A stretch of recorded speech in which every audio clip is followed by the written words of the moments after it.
Hello everyone, আমি অরিত্রী চলে এসেছি দীঘার পার্ট 2 নিয়ে।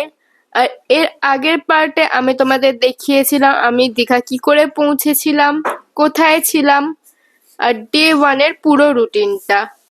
আর পার্ট 1 এ কিন্তু আমি তোমাদের ঘুরিয়েও দেখিয়েছিলাম দীঘার নতুন আকর্ষণ জগন্নাথ ধাম। তো যারা এখনো অবধি আমার পার্ট 1টা দেখোনি তারা চটপট গিয়ে দীঘার পার্ট 1টা দেখে এসো। আমি ওটার লিংক আমার ডেসক্রিপশনে দিয়ে দিচ্ছি। তো চলো দীঘা পার্ট 2টা শুরু করা যাক। তো আমরা সকাল সকাল রেডি হয়ে চলে গেছিলাম মোহনায়। আর দীঘার মোহনায় কিন্তু শান্ত চম্পার নদী গিয়ে মিশেছে উত্তাল বঙ্গোপসাগরের নীল জলরাশিতে। এই মোহনাটি দীঘার মূল সৈকত থেকে কিছুটা দূরে অবস্থিত। জোয়ার ভাটার সময় এখানে জল এবং পলি জমার কারণে এক অদ্ভুত দৃশ্য তৈরি হয়। দীঘার মোহনায় খুব ভোরে গেলে মাছ ধরার ট্রলারগুলোর আনাগোনা এবং টাটকা মাছের বিশাল বাজার দেখা যায়। এখানে কিন্তু শুধু টাটকা মাছ না, শুটকি মাছও পেয়ে যাবে। মোহনার নির্জন বালুচরে অনেক সময় প্রচুর লাল কাঁকড়া দেখা যায়, যা পর্যটকদের কাছে খুব জনপ্রিয়। আর দেখো, আমার মা এখানে এসেও শাঁখা দেখতে বসে গেছিল। আমার মায়ের কিন্তু শাঁখা খুব ফেভারিট। আর সত্যি বলতে দীঘা কিংবা কোনো সি বিচে শাঁখা অনেক কম দামে পাওয়া যায়। তার চেয়েও বড় কথা, খুব পিওর পাওয়া যায়। আর আমরা ভেবেছিলাম মোহনা দিয়ে হেঁটে বাড়ি ফিরবো। আমরা দাদাইকে ফার্স্টেই তুলে দিয়েছিলাম একটা টোটোতে। আর আমরা ভেবেছিলাম একটু হেঁটে হেঁটে যাব হোটেল অব্দি। তোমরা হেঁটে হেঁটে যেতে যেতে কিন্তু আমরা এখানে বিশ্ব বাংলা পার্কও চলেছিলাম। দীঘায় গিয়ে সমুদ্র দেখার পাশাপাশি কিন্তু আমার আরো একটা জায়গা খুব ভালো লেগেছে, খুব মুগ্ধ করেছে। সেটা হচ্ছে এই বিশ্ব বাংলা পার্কটা। এখানে এলে কিন্তু তোমাদের সবার আগে যেটা ভালো লাগবে সেটা হলো এখানে সমুদ্রের নোনা হাওয়ার সাথে আধুনিক স্থাপত্যে আর বাঙালির অপূর্ব একটা মিলন রয়েছে। আর এখানে কিন্তু এই 3টে মূর্তি দেখো, এগুলো কিন্তু খুব কিউট কিউট দেখতে লাগছে। আর এগুলো কিন্তু বেস করে বানানো হয়েছে ওই বাঁদরের 3টে মূর্তি ছিল মোরালের। তো গান্ধীজির যে 3টে বাঁদর ছিল, বুড়া মত বলো, বুড়া মত দেখো আর বুড়া মত শুনো, এই 3টে দেখে কিন্তু এটা বানানো হয়েছে। কিন্তু খুব কিউট লাগছে মানুষের বানানো হয়েছে। আর এই পুরো পার্কটায় কিন্তু ছড়িয়ে ছিটিয়ে অনেক জায়গায় অনেক স্ট্যাচু ছিল, অনেক মানুষের মূর্তি ছিল, অনেক মজার মজার স্ট্যাচু ছিল। তারপরে আর এখানে কিন্তু শুধু মজার মূর্তি ছিল না, এখানে কিন্তু অনেক ভয়ঙ্কর ভয়ঙ্কর মূর্তিও ছিল। ড্রাগনের মূর্তি, তারপরে ডাইনোসরের একটা স্ট্যাচু ছিল। আর এই সব মজার মজার মূর্তি আরো অনেক সব কিউট কিউট মূর্তি ছিল। এগুলো দেখে কিন্তু শুধু বাচ্চাদেরই খুব ভালো লাগে সেটা না, বড়দেরও খুব ভালো লাগে। এই ছোট ছোট ডিটেলস গুলো কিন্তু পার্কটাকে অন্য সাধারণ বাগানের থেকে আলাদা করে তুলেছে। এই জায়গাটা কিন্তু পরিবার বা বন্ধুদের সাথে আড্ডা দেওয়ার জন্য খুব সুন্দর করে সাজানো হয়েছে। আর এই বিশ্ব বাংলা পার্কটা সমুদ্রের একদম কাছে হওয়া এখানে কিন্তু সবসময় সমুদ্রের যে একটা ঠান্ডা হাওয়া ওটা কিন্তু সবসময়ই আসে। তোমরা যদি দীঘার সমুদ্র সৈকত কিংবা মোহনা দেখতে দেখতে ক্লান্ত হয়ে যাও, তাহলে তোমরা কিন্তু এখানে এসে শান্তিতে সময় কাটাতে পারো। এখানকার হাঁটা চলার রাস্তাগুলো যেমন পরিষ্কার, তেমনি সুন্দর করে বসার জায়গাগুলো তৈরি করা হয়েছে। চারিদিকে ছড়িয়ে ছিটিয়ে থাকা বিভিন্ন লোকশিল্পের কাজগুলো আমাদের বিভিন্ন লোকজ ঐতিহ্যের কথা বারবার মনে করিয়ে দেয়। এই পার্কের কোনো পাশে কোনো ঝর্ণা আর কোনো পাশে খুব সুন্দর ফুলের বাগান দিয়ে পার্কটিকে সাজানো হয়েছে। এক কথায় বলতে গেলে পার্কের প্রত্যেকটা কোণায় খুব সুন্দর করে সাজানো ছিল। সন্ধ্যের পর এই পার্কটি তার ভীষণ সুন্দর আলোকসজ্জায় সেজে ওঠে। আর যখন বিশ্ব বাংলার গ্লোবটি নীল আলোয় জ্বলে ওঠে, তখন সেটাকে কেন্দ্র করে এক মায়াবী পরিবেশ তৈরি হয়। তোমরা চাইলে বিকেলবেলা একবার এই পার্ক দিয়ে ঘুরে যেতে পারো। দীঘায় এই বিশ্ব বাংলা পার্কটি শুধু পর্যটক কেন্দ্র নয়, এটি বাঙালির এক আত্মিক অনুভূতির জায়গা। পার্কের মাঝখানে অবস্থিত বিশ্বকবির সৌম্য মূর্তিটি যেন এক শান্ত পরিবেশ তৈরি করে রেখেছে। এটি বাঙালির আবেগ এবং শিল্পকলার এক দারুণ নিদর্শন। কিন্তু এগুলোর সাথে আরো কিছু অভিনব জিনিস আমার নজর কেড়েছে। তা হলো পার্কের ভিতরে একটা জায়গায় মানুষের সমান বড় বড় দাবার ঘুঁটি দিয়ে তৈরি করা এক চমৎকার প্রদর্শনী। রাজা, মন্ত্রী, ঘোড়া সবগুলো ঘুঁটি নিখুঁতভাবে তৈরি। দেখলে মনে হয় যেন কোনো রূপকথার রাজ্যে বড় বড় মানুষগুলো দাবার লড়াইয়ে নেমেছে। এই বিশালাকার দাবার ছকটি পর্যটকদের ছবি তোলার জন্য প্রিয় এক জায়গা। আধুনিক স্থাপত্যের সাথে বুদ্ধির খেলার এই মিলনটি সত্যি খুব ইউনিক।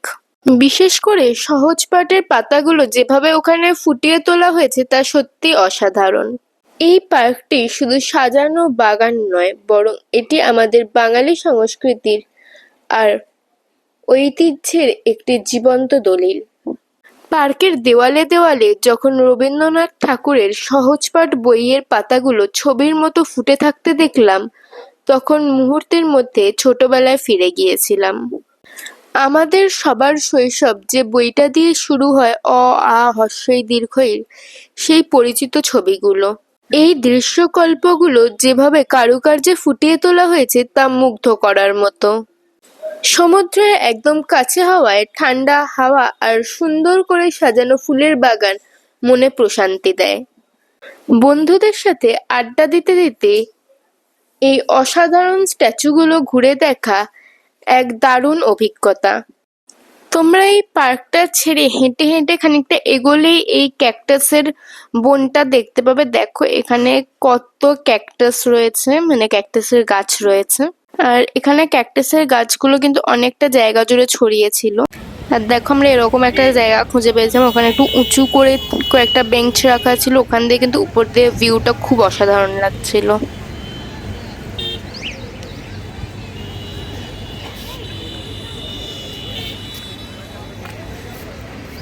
এই অদম্য কঠিন রাস্তাটা যে আপনি পার করে এলেন, কিরম লাগলো? খুবই ভালো লাগলো, মানে উঠে মনে হচ্ছে এভারেস্ট জয় করব। তো আমরা উঠে পড়েছি অটোতে, কারণ মা অতটা হাঁটতে পারবে না। তো আর আমাদের টাইমটাও একটু ম্যাটার করছিল, কারণ 10:30 বেজে গেছিল। আমরা গিয়ে স্নান করবো। আমি এখানে দৌড় দৌড়ে চলে যেতে পারতাম, কিন্তু এই বাচ্চা মেয়েটাকে আমি দৌড়াতে বাধ্য করতে পারবো। আর আমার মতো বুড়ো মেয়েটাকে অনেক বাধ্য করতে পারবো না। বুড়ো মেয়েটাকে কি করবে তুমি? স্নানে যেতে হবে না, আজকে বাড়িতে ঘুমাবে। না না, বুড়ো মেয়েটা আরেকটা বাচ্চা। আমি বাচ্চা হবো, আমি বুড়ো হব না। আর দেখো আমরা অটো দিয়ে যেখানে নেমেছিলাম, এখানে কত সুন্দর একটা খেলনার দোকান ছিল। একটা না, অনেকগুলোই খেলনার দোকান ছিল। এখানে কত কিউট কিউট টয়েস পাওয়া যাচ্ছে না, এগুলো খুব কিউট কিউট। আর এখানে কিন্তু শুধু বারবি টয় ছিল সেগুলো না, এখানে অনেক সফট টয়েসও ছিল, তারপর অনেক পার্সও ছিল যেগুলো খুব সুন্দর সুন্দর দেখতে ছিল। আর এতক্ষণ হাঁটার পর আমাদের পেয়ে গেছিল খিদে, তাই আমরা চলে এসেছিলাম রেস্টুরেন্টে আর অর্ডার দিয়ে দিয়েছিলাম মশালা ধোসা। আর মশালা ধোসাটা তোমরা সাইজটা দেখো কত বড়। এখন আমরা রেডি হয়ে যাচ্ছি স্নান করতে। আমি ততক্ষণ স্নান করবো ততক্ষণ পুলিশ এসে না বলবে ওঠো ওঠো ওঠো, আর স্নান করা যাবে না। ততক্ষণ আমি স্নান করবো, এটা প্ল্যান করে এসেছি। এবার দেখি প্ল্যান অনুযায়ী কতটা হয় সেটাও দেখতে হবে, কারণ আমার বাবা আগের দিন এইটুকুনি চলে গিয়ে বলছে কত ডিপে চলে এসছে। আমার মা এখানে বলছে ব্যাস অনেক ডিপ হয়ে গেছে, আর যেতে হবে না। আর আজকে কিন্তু সমুদ্রের জল অনেকটা উপরে উঠে গেছিল, আর অনেক ভিড়ও ছিল, অনেক রিস্ক নিয়ে চান করতে হয়েছে আজকে, তাও আমরা স্নান করেছি। देखो ना गाइस, देखो ना गाइस, हम लोग खीरा खा रहे हैं। শশা খাচ্ছি গাইস। শশা আমার ফেভারিট ফল। তো আজকে কি হয়েছে স্নান করতে গিয়ে সেটা তোমাদের বেশি দেখাতে পারিনি, তো জানিয়ে দিই কি হয়েছে। আজকে প্রচুর আজকে প্রচুর জল ছিল, এটা আমি তোমাদের দেখিয়েছি। অনেক দূর অব্দি চলে এসেছিল, অনেক কাছ অব্দি চলে এসেছিল, মানে বোল্ডার অব্দি, পুরো বোল্ডারের উপর অব্দি। আর আমরা ওখানে স্নান করতে গেছিলাম। তো এবার আমি খানিকটা নেমে বুঝে গেছিলাম যে বোন নামতে পারবে না, মা নামতে পারবে না, আমি উঠাতে বলছিলাম। এবার তারপরে এমন জোরে একটা ঢেউ এসছে, পুরো আছড়িয়ে দিয়েছে আমাকে বোল্ডারের উপর। আমার পায়ে পুরো কালশিটে পড়ে গেছে অনেক জোর, থাইজের কাছটাতে। আর পায়ের আঙুলও আমারও কেটে গেছে, বোনেরও কেটে গেছে। আর আসলে ওকে খুঁজছিলাম যখন বড় ঢেউ আসছিল, ও কোথায় আসছে, কারণ ওকে নিয়ে আমার খুব টেনশন হয়। আমি বলছি এই ঢেউটা শুধু সেফ রয়েছে এখন, মা কিচ্ছু হয়নি। আর সবাই ঠিকঠাক আছে আমরা এখন, বাট perfect. মানে খুবই ভয়ঙ্কর ঢেউ ছিল আজকে। বাবারও একটু হলেই মাথা ফাটতে ফাটতে বেঁচেছে। একটা লোকের নাকি কোনো মাথাও ফেটে গেছে পড়ে গিয়ে, মানে সেই দিক দিয়ে আমরা অনেক সেফ এরিয়া রয়েছে। পাথরের উপরে পড়ে গিয়ে। আমরা স্নান টান করে ফ্রেশ হয়ে নিয়েছি, এবার লাঞ্চ করব, করে একটা জায়গায় আমাদেরকে নিয়ে যাবো। চলো। তো আজকের লাঞ্চে ছিল কাঁকড়ার পেঁয়াজ রসুন দিয়ে কষা, আর ইলিশ মাছের কষা করে ঝোল করা হয়েছিল, আর তার সাথে ছিল গরম গরম ভাত। এগুলো কিন্তু খুবই টেস্টি লাগছিল, আর এগুলো আমার দাদাই মোহনা দিয়ে এনেছিল মাছগুলো। আমি রেডি হয়ে যাচ্ছি অমরাবতী পার্কে। রেডি হয়ে গেছি, আমার দিদিও রেডি হয়ে গেছে। আমরা দুজন পুরো ভোট পারি লাগছি।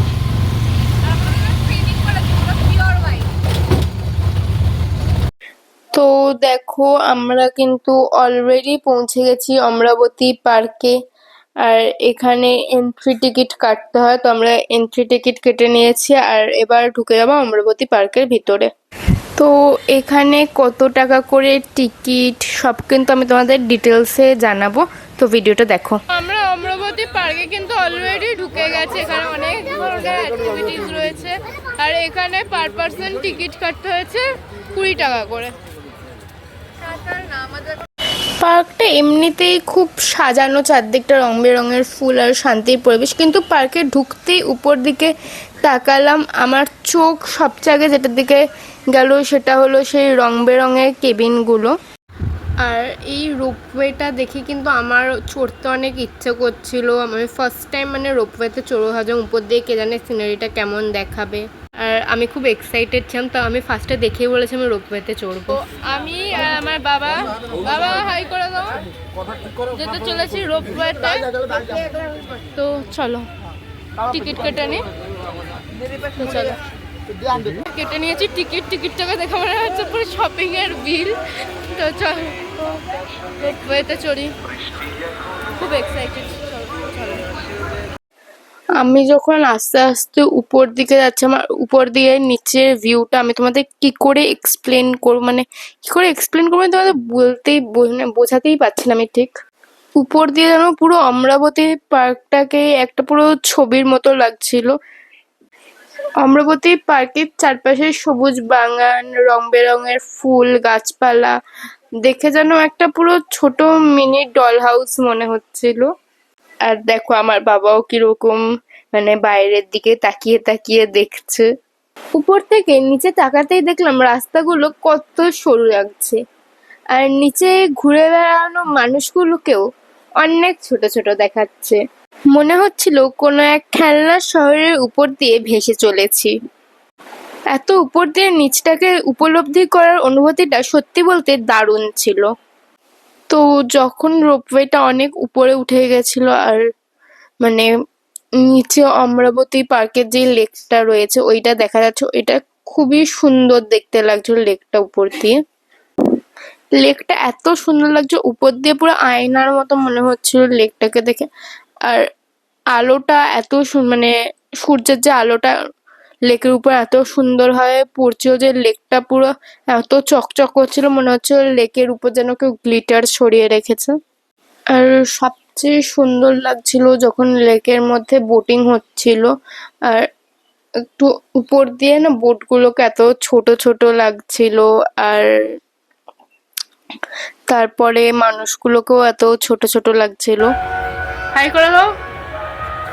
কেমন অনুভূতি হচ্ছে? আরে এখন তো উঠলোই না। এই প্রথম অনুভূতি খুব ভীষণ ভালো লাগছে।